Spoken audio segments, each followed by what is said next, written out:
Hello friends, Curably Crafty Orm here.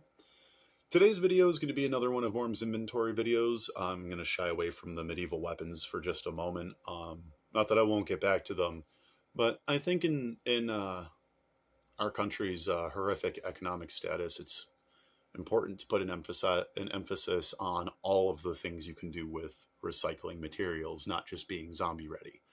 For those of you who don't know me, I am a really heavy smoker. I've been trying to quit smoking for a very long time. I started smoking when I was 11. I'm 29.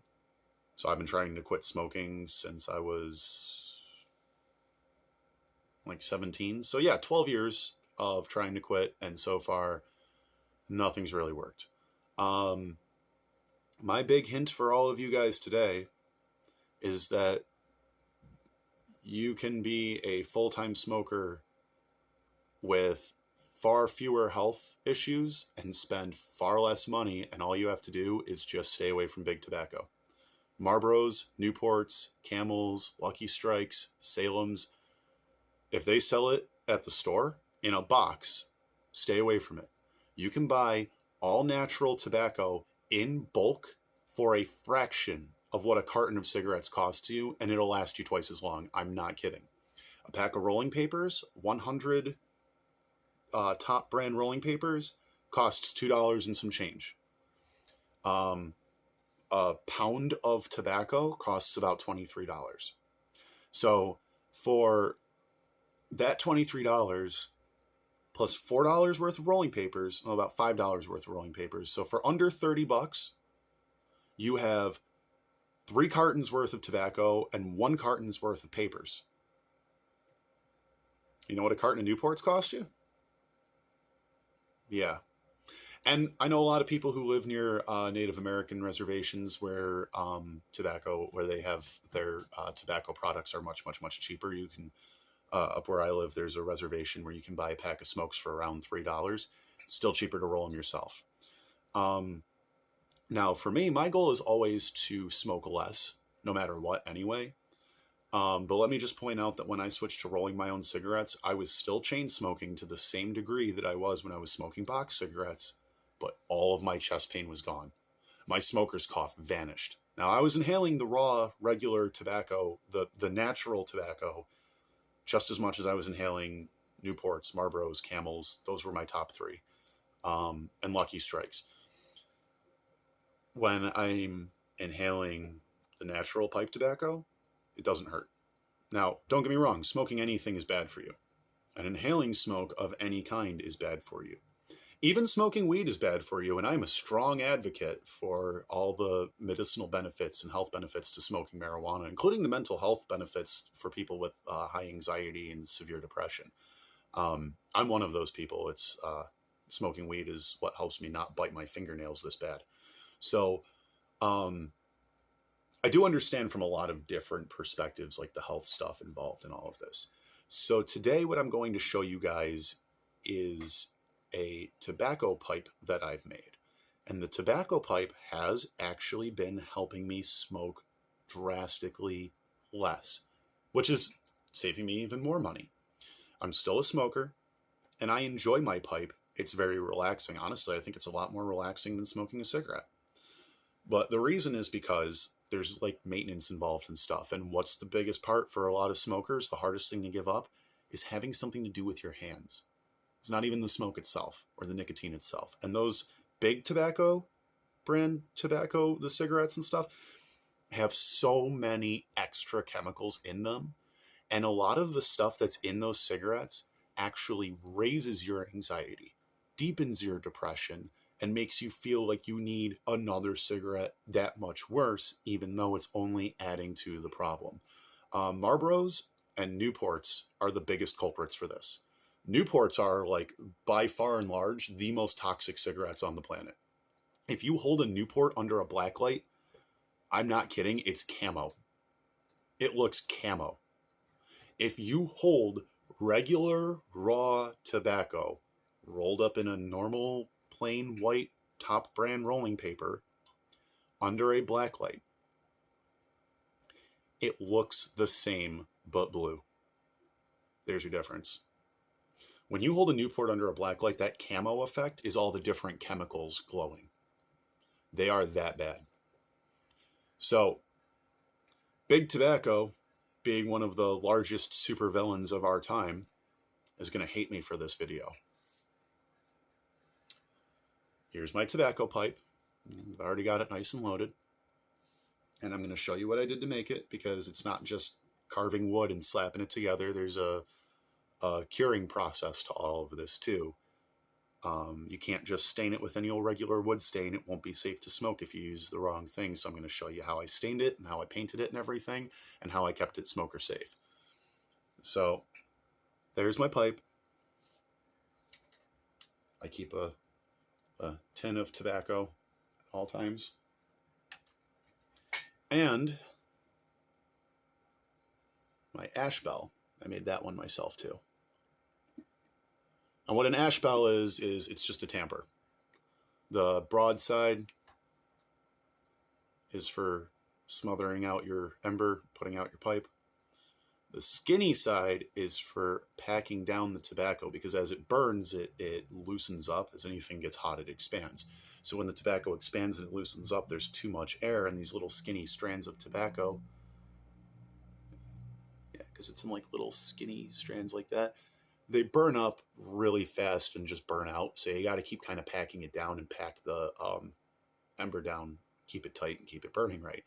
When you smoke a cigarette or a cigar or anything like that, it burns best when the tobacco is packed down nice and tight, right? So what I did for this one, in fact, I'm going to smoke this while I explain it to you because it smells so damn good.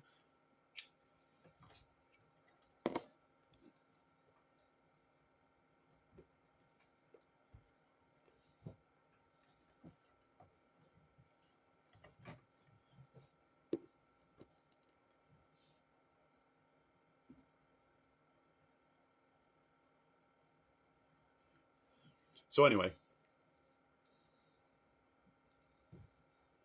what I did to cure this and to paint it and make it all safe.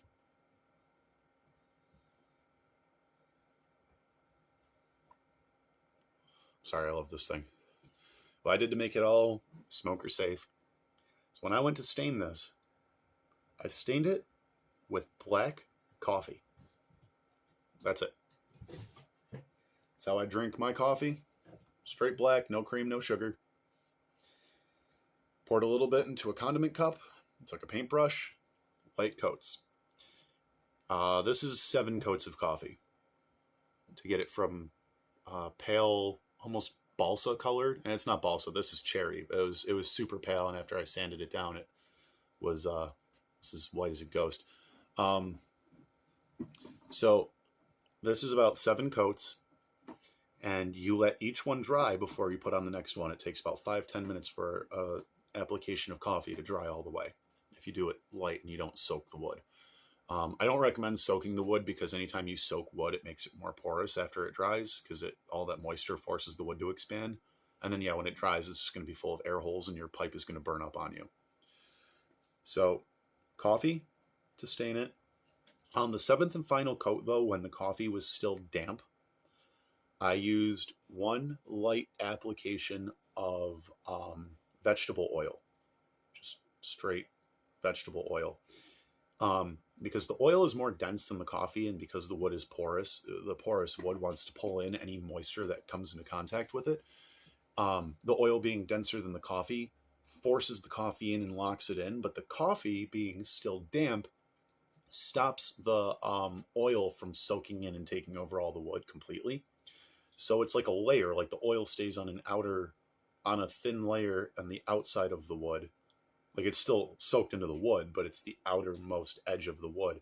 And then the coffee is just all the way through it. Then what I did was, and this part's very tricky. If you do this wrong, it's not safe. You got to throw the whole wooden piece out and start over again. 1 very thin application of clear nail polish, not going up to where the top of the bowl head is, just like from the flat down. 1 thin application, never 2. If you put a second coat of nail polish on, it will soak into the wood. One thin application is enough to stop the oil from escaping the wood, but the oil will stop the nail polish from soaking into the wood if you only use one thin coat. Do not get it anywhere near where the flame is going. Nail polish, when it's dry, is pretty harmless, but it does still release chemicals when it's burned that are not safe, and you want to make absolutely certain that you are not inhaling chemicals of any kind. Then, what I did here was, this metal piece is a connector. The metal piece goes in to the pipe, and then this piece here is also wood. From here to the end is actually a dowel, and I painted this myself to make it all trippy and spacey looking like that. I was supposed to look, I wanted it to look like something a human ranger would smoke, but like a gift from the dwarves sort of thing. You know what I mean? And then this is just a pen grip that I put over the end. So when I got it between my teeth like that, it's easier to hold on to. And because I'm a weirdo about spit. Spit grosses me out really bad. Like, I don't mind chewing tobacco, but I hate spit. It's my red button thing. So I wanted something that'd be super easy to clean off and maintain, something I can also pull off of here and actually wash with soap and water. Because safety is first. Hygiene is literally like up right there tied with safety. So, so that is my tobacco pipe. That's how it's all cured and put together. If you don't use a connector piece like this, don't paint your stem.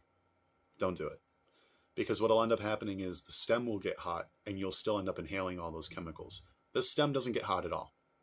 This top piece of wood here, where this is hollow, this gets about 240 degrees was the last temp I hit it at. You can see here maybe where the thin spot is on there. It's started to burn through a little, so I haven't cooked it that hot since. That was way too much. I maxed this thing out at about 190. It's still too hot to touch. That's like touching the skillet fresh off your stove.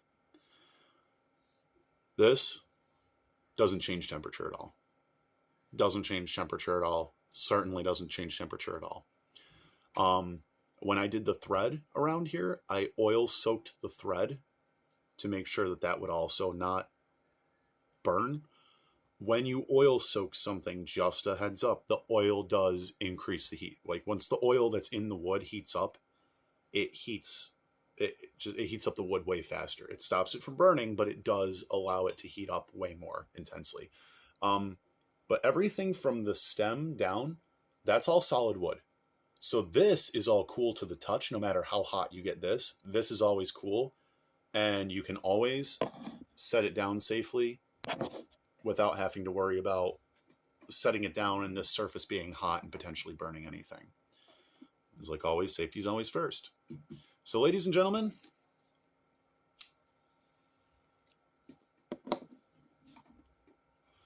since Incurably Crafty here is always in Ranger mode, it's my Ranger pipe.